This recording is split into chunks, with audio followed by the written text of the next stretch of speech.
Nick has called from Ilford. Hello, Nick. Hi, Sheila. I believe what we're doing in Ukraine is completely wrong. I don't think this is a winnable war for Ukraine, just based on manpower alone. We're propping up a country that will lose, that will just end up with more deaths, that eventually will end up having to have some kind of talks and succeed ground to Russia. I don't see that there can be any other outcome. So we're just causing more deaths at this point and causing a world fuel crisis in the process. Who's we? We, the West. We, the West. We, the West, are funding a war. The Ukrainians will not win. Just they haven't got the population to throw at it. Russia has.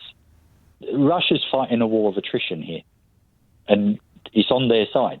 They've got the people to do it. Why can't Ukraine fight a defensive war of attrition in response? Would you roll over if the Russians came into the UK like this? Would you roll over? Would you roll over? Would you roll over? I think you would get to the point where if you have enough civilians killed, you would have to say, right, we need to pick the best of two evils. And that's, I think, where we are with this war. And you think Ukrainians would be safe under Putin's boot, do you? I'm not necessarily. I think they would be safe, actually, but I think if why do you think that? Because he's so benign to his own people, isn't he? Well, it's easy to demonise Putin because he's not. I'm not. I'm basing it on what I see. I'm not demonising him at all. I think we've got to look at realities, okay? And the reality is that this is a war that will be lost. Okay, so and look at what happened to America in Vietnam. That's a very good way to look at this. It didn't matter how much technology they threw at it. They got beaten by a third world country on pedal bikes because they had the manpower to throw at it and to win that war of attrition. And I don't think this is any different. I genuinely don't think it's winnable.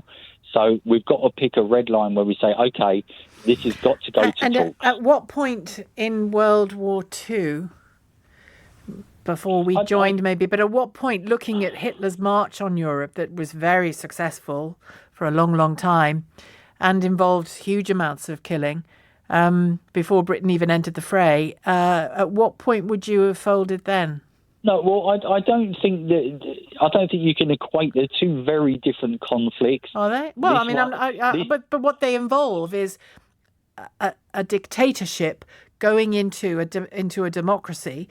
In the case of Hitler, repeatedly. In the case of Putin, Ukraine. Although repeatedly, because he's done Georgia, he's done South Ossetia. He's done, he's done it before. What makes you think he'd stop? Well, we can take a deeper dive on it. I mean, it was only 10 years ago that the Telegraph was describing the Ukraine as the most corrupt state in Europe. No, it's got terrible problems because it's got terrible problems harking back to its communist days that it's needed to fix for a long time. No, absolutely, nobody's shying from that. Yeah, you're absolutely right. But for all Russia's is that a reason for it to be invaded by Russia, though? You need to understand there was a sort of a civil war going on in Ukraine anyway to do with the Donbass region. No, there wasn't.